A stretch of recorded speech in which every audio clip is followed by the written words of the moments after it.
नमस्कार दोस्तों, भारत ने एक बार फिर से रिकॉर्ड बनाया है, फिर से इतिहास बनाया है, पूरे दुनिया को चौंका दिया है। जो काम दुनिया का कोई भी देश नहीं कर पाया दोस्तों, कोई नहीं कर पाया। ना तो अमेरिका कर पाया, ना चीन कर पाया, ना जापान कर पाया, ना ही नीदरलैंड कर पाया, कह सकता है कि नहीं रशिया कर पाया। दुनिया का कोई भी देश नहीं कर पाया।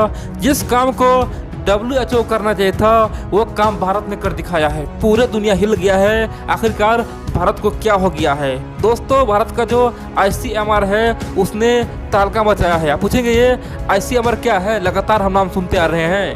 देखिए दोस्तों, जिस प्रकार से DRDO एक संस्थान है, जिस प्रकार से इसरो एक संस्थान है भारत का, उसी प्रकार से मेडिकल क्षेत्र में, खासतौर पे रिसर्च क्षेत्र में ICMR है। यानी कि किस प्रकार से वायरस को मारा जाता है, किस प्रकार वैक्सीन बनाया जाता है, किस प्रकार से बीमारियों से लड़ा जाता है दोस्तों, उसके लिए ICMR काम करता है। और आप देखे होंगे हाल ही में भारत में एक वैक्सीन बना जिसका नाम है कोवैक्सीन। उसमें भी दोस्तों ICMR ने अपना पूरा दिन रात एक कर दिया था। इतना ही नहीं, भारत बायोटेक जो फार्मा सेक्टर है यानी कि कंपनी है, उससे पूरा सहयोग किया था। और आज भारत अपने दम पे खासतौर पे कोरोना का वैक्सीन निकाल चुका है। लेकिन इस बार कुछ और ऐसा कारनामा किया है ना, पूरे दुनिया हिल गया है। आखिरकार भारत के तमाम संस्था इतना फॉर्म में कैसे है? आखिरकार मोदी जी ने कौन सा गोली खिला दिया है? आप लोग पूरा खबर सुनिए और जानिए। आपको गर्व हुआ कि हमारा ICMR ने सचमुच में बहुत बड़ा कारनामा किया है और जो काम WHO करना था वो काम भारत ने किया है। तो चलिए हम लोग शुरू से जानते हैं। देखिए, आप जानते हैं पूरे दुनिया पिछले 1 साल से कोरोना वायरस से परेशान था, कोविड-19 से परेशान था। पूरे दुनिया में अब तक कम से कम 18 लाख से अधिक आदमी का मौत हो चुका है। करोड़ों आदमी आज भी इससे पीड़ित है। लेकिन एक उम्मीद जगा है कि सबको वैक्सीन पड़ने वाला है। इसी उम्मीद में सब अब जी रहा है।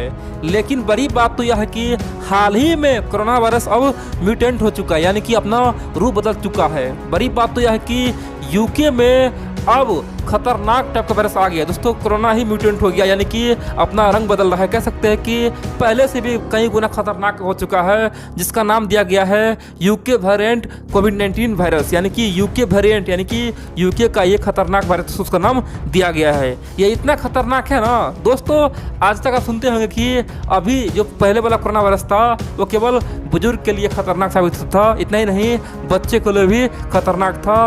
बाकी जो यंगस्टर है उसके लिए उतना खतरनाक नहीं था। लेकिन ये जो UK वेरिएंट कोविड-19 है, ये तो केवल यंग के लिए खतरनाक है, नौजवान के लिए ही खतरनाक है। नौजवान के लिए कह सकते हैं कि जहर जैसा है, जिसे पकड़ लिया समझो उसका कहानी खत्म। दोस्तों इतना खतरनाक है। और बड़ी बात तो यह है कि पूरे UK में फैल चुका है। कह सकते हैं कि कुछ ही दिन में पूरे UK में फैल चुका है। यानी कि यूनाइटेड किंगडम दोस्तों परेशान हो चुका है। सबको लग रहा था कि UK अब कोरोना मुक्त होने वाला है, लेकिन वहाँ पे तो अब नया वेरिएंट आ चुका है। वहाँ पे तो म्यूटेंट होके पूरे दुनिया में अब फैलना शुरू हो गया है और इसीलिए उसका नाम दिया गया है UK वेरिएंट कोविड-19। लेकिन दोस्तों यहाँ पे शर्म की बात तो यह है कि दोगला नीति इसे कहते हैं। कहते हैं क्या दोगला नीति?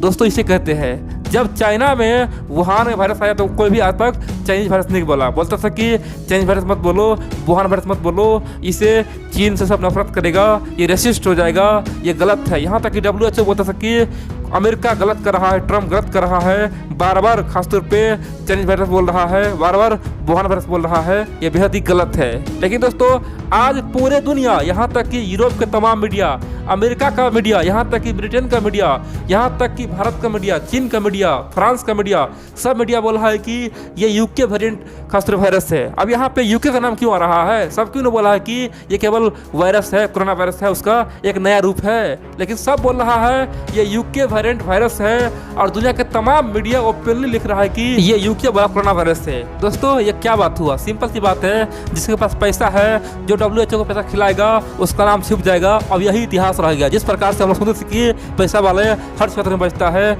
वही हो रहा है। आज ब्रिटेन का दोस्तों अर्थव्यवस्था धीरे धीरे गिर रहा है, तो ब्रिटेन को सब अब कह सकते हैं कि कोई इज्जत नहीं कर रहा है। दोस्तों मैं यहाँ पे ब्रिटेन की तारीफ नहीं कर रहा हूँ। हम जानते हैं ब्रिटेन पहले से खराब देश है। ब्रिटेन ने भारत में भी आके यहाँ पे अपना दादागिरी किया है। लेकिन दोस्तों सच्चाई मैं बोल रहा हूँ, चीन को कोई आज तक नहीं बोला कि ये चीनी वायरस है, लेकिन आज सब बोल रहा है कि ये UK वायरस है। तो चलिए अब आगे जानते हैं आखिरकार उससे भारत ने क्या किया है, ICMR ने क्या बड़ा तहलका मचाया है।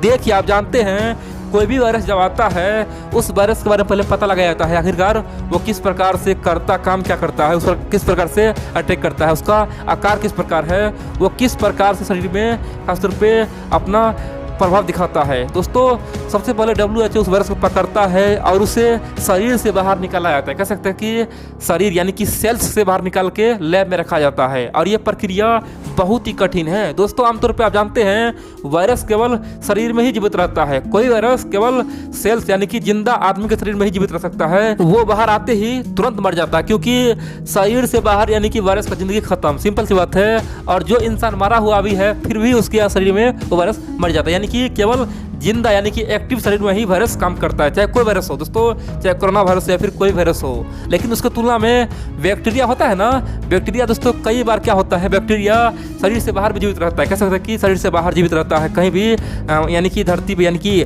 जमीन पे भी जिंदा रह सकता है, किसी पेड़ पौधे पे भी जिंदा रह सकता है। यानी कि बैक्टीरिया दोस्तों कुछ और हो गया और वायरस केवल शरीर में जिंदा रहता है। इसीलिए बैक्टीरिया को शरीर से अलग करना बहुत ही आसान है, कोई भी कर लेगा, यहाँ तक कि नेपाल भी कर लेगा, श्रीलंका भी कर लेगा। लेकिन किसी शरीर से वायरस को अलग करना ये बहुत बड़ा चैलेंज होता है दोस्तों, और ये काम दुनिया के बड़ा बड़ा देश करते हैं। कह सकते हैं कि अमेरिका करता है या फिर WHO करता है। अब की बार वही काम भारत का ICMR ने कर दिखाया है, यानी कि UK वेरिएंट जो कोरोना वायरस है उस वायरस को शरीर से बाहर निकालकर लैब में रख दिया, यानी कि अलग थलग कर दिया है, उसे पूरी तरह से आइसोलेट कर दिया है। अब आप पूछेंगे इससे क्या फायदा होगा। देखिए इससे सिंपल सी बात है, भारत सबसे पहले उस पर रिपोर्ट छापेगा और बताया कि आखिरकार ये कितना खतरनाक है, किस प्रकार का वो आकार लेता है, किस प्रकार शरीर में काम करता है। यानी कि भारत उस पर अपना रिपोर्ट छाप पूरी दुनिया को देगा और इसी रिपोर्ट को देखकर पूरी दुनिया उस वायरस के बारे में खतरनाक कितना खतरनाक यानी कि सब अंदाजा लगाएगा। यानी कह सकते हैं दोस्तों पूरे दुनिया आज उसमें केवल रिसर्च ही कर रहा है और यहाँ भारत वो काम कर दिखाया है। बड़ी बात तो यह है कि आज ये वायरस बहुत सारे देशों में फैल गया, जैसे यूरोप में कई सारे देश में, यहाँ तक कि फ्रांस से फैल गया, जर्मनी में फैल गया है दोस्तों, जापान में पहुँच गया, यूरोप में दोस्तों तहलका मचा हुआ है। तो कह सकते हैं कि ये बड़ी बात है कि ये काम हमने किया है। अब आप लोग के मन में एक क्वेश्चन उठता होगा कि आखिरकार ये वायरस जो निकाला है शरीर से वो किसके शरीर से निकाला है? क्या भारत का ICMR UK गया था क्या?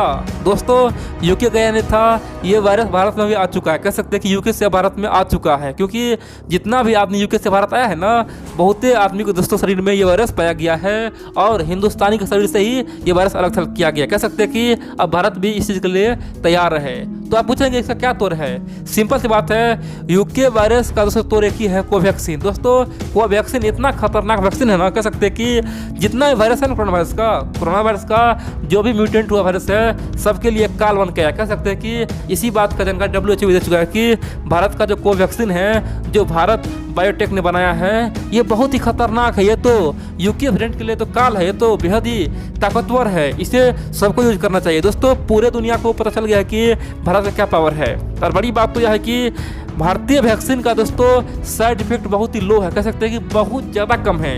भारत का जो कंपनी है उसने दावा किया है कि मान लेते हैं चाहे रूस का वैक्सीन हो, अमेरिका का वैक्सीन हो, चाइना का वैक्सीन हो, अगर उसका side effect by the way 70% होगा, 80% होगा, तो हमारे वैक्सीन का यानी कि भारतीय वैक्सीन का साइड इफेक्ट केवल 5 से 10% होगा। यानी कि हम पूरी तरह से सुरक्षित बनाए हैं, किसी को कुछ नहीं होगा दोस्तों। और अभी तक कह सकते हैं कि इसीलिए पूरी दुनिया अब भारतीय वैक्सीन पे विश्वास जता रहा है और इसीलिए ब्राज़ील है, नेपाल है, खासतौर पे साउथ एशिया का बहुत सारे देश भारत से ये वैक्सीन मांग रहा है। आने वाला समय देखेंगे तो अफ्रीका का बहुत सारे देश भारत से वैक्सीन मांगेगा, क्योंकि दोस्तों सस्ता है और सबसे बढ़िया है।